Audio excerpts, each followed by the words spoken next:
Welcome to video practice number 2 of Progress Not Perfection. I thought I would keep our first one right here. In fact, why don't we name that one? Let's just take our script liner brush like we put our signature on there with. Who knows? Maybe we'll save these. And so we're just going to call this one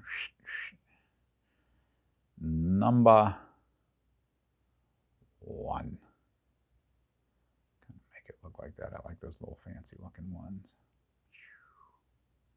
Be careful, don't make it look like a 7. Painting on cardboard is not the easiest thing to do in the world, so if you can do that, if you can paint on cardboard, you can do anything. Sounds like a good Mr. Miyagi song from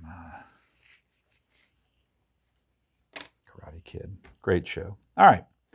Let's move on. Let's do just another. Let's do some up trees. So I'm just going to switch to a clean number 6 brush.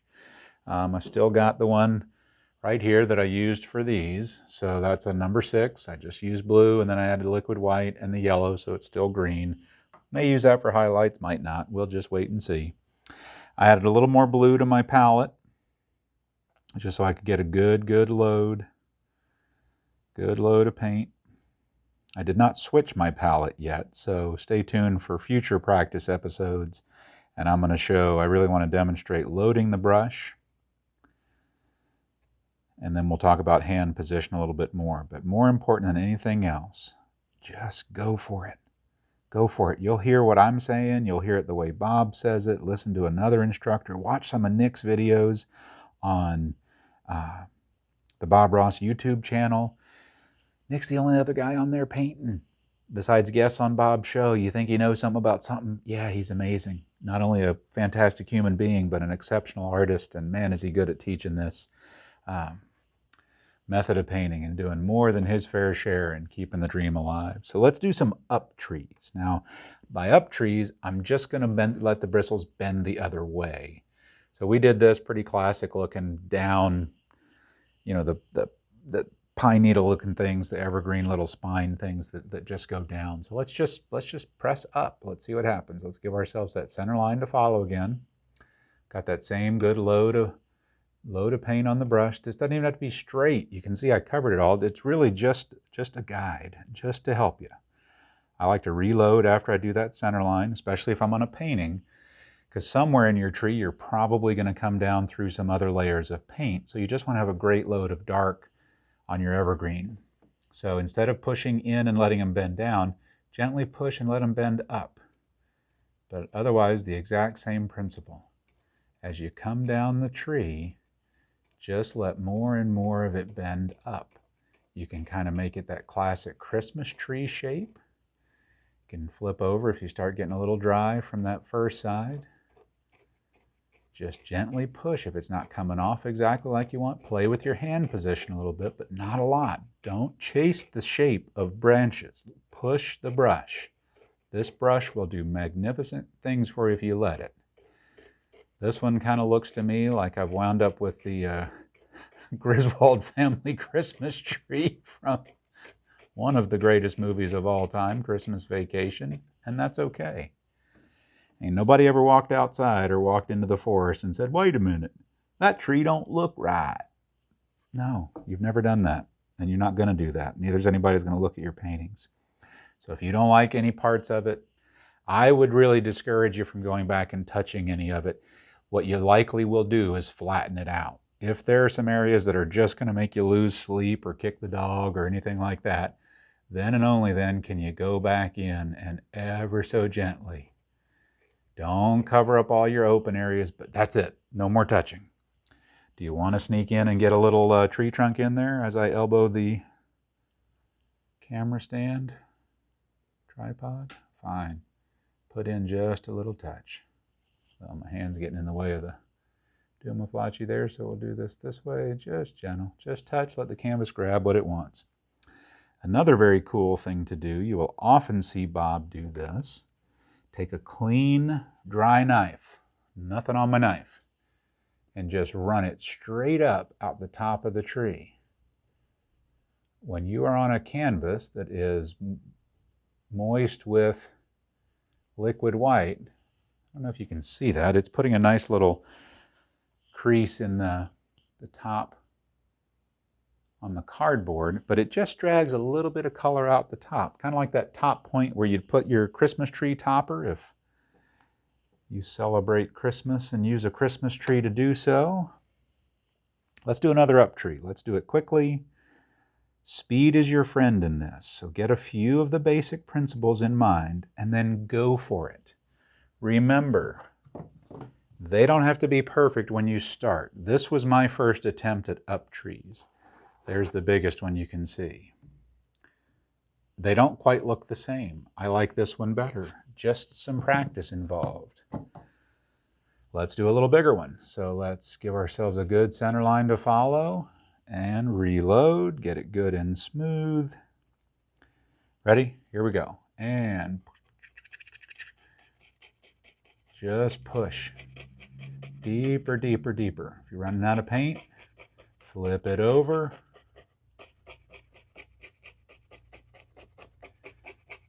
Don't let it slide. Sliding will take away all those little beautiful wispy looking things. Now let's do this real quick. What if our tree trunk came out the bottom like that? And just up there, just a few little places like that. That's kind of cool, huh? Shall we do the same thing and put some grassy areas there? Okay, I'm good with that. So got to put in some dark so we'll have some light to show. How do you want to do this? Let's push down on this since we put the other grass on the other one. With it going up, we'll just push down. Just give yourself some lay of the land. We're just giving ourselves something to highlight here. No sliding. I'm going fast. But just pushing in. Just pushing in. Do you see how I'm just pushing and letting them bend? Come just past the bottoms of these trees. That's just what sets its foot down in there. So look, I've still got quite a bit of paint on there. Bottom of the cardboard, a great place to clean off your brush. You can just play with that for whatever you want. Doesn't really matter. I don't really often try to do anything with it. I'm just cleaning it off the brush. I've got less schmutz to go in my paint thinner over there. So let's switch to our other brush. Or you want me to show you that again? Let's do that again. So I'm using the same brush I did. I'm going to go straight into my liquid white. Straight into liquid white. And right over to my CAD yellow. Yellow and blue make green. I'm going to put a lot more yellow in this one just so it turns much more green. There's so much blue, and this Prussian blue is such a strong color. That is another reason I'm glad I wiped it all out at the bottom here. So there it is, smoothed out, lots more yellow to make that green, and then push it the exact same way. That tree looks like it's in the back to me, the smaller one, so just push and touch. Gentle, gentle, almost no pressure here. Just let the bristles get bent by the cardboard, or if you're working on a canvas, move back and forth. If you put in a tree trunk, cross over it like a branch's wood. That's what's going to put the tree trunk in the middle and keep the rest on the front side. So leave these dark areas, man. It's absolutely critical. It won't look right. You'll be frustrated and see flat trees if you don't get some of those. But look at the angle of the brush in my hand. This angle I'm talking about. When we did this over here, it was way down like this. So just keep that angle up for up trees, and you will find a tree that you like much better. One will be more comfortable in your hand. One of the brush sizes will be more comfortable to you than the other. Go with that. We're just trying to help you figure out how and some techniques. You do what feels right in your hand. You create your masterpiece. Don't compete with people who you think paint better than you. They've just probably been doing it longer. You know, I used to get really intimidated when people would look at my paintings until I figured out not everybody's even willing to try it. So that felt good. And then they'd say something nice about it. And boy, I liked that a lot. So, man, just be willing to try. I'm actually going to grab a little bit more of this blue. darken this green a little bit, more to the bluey side to do some grassy stuff. And we'll just go the other way down here on the bottom. And we'll just push in kind of some grassy things. Vary the pressure in your hand here on the ground as well. Think where some light might sneak through and give a little brighter kiss. Some places will be a little darker. Leave some dark area. Must. So cool. How fun is that kind of little practice? I don't know. Is that some little rocky area we've just created out of a piece of cardboard? Or who knows? Who knows? Be willing to have some fun. Be willing to just go for it. Go for it. All right, let's sign this one. We're going to wrap up this video. How about we sign this one in a thinned out green, a little liquid white, a little bit of our green mix color. Where are we going to sign this one? Let's do this one right here. D is for Dan. No, that's good enough for me. DW. And let's number this one too. Why not? Number 2.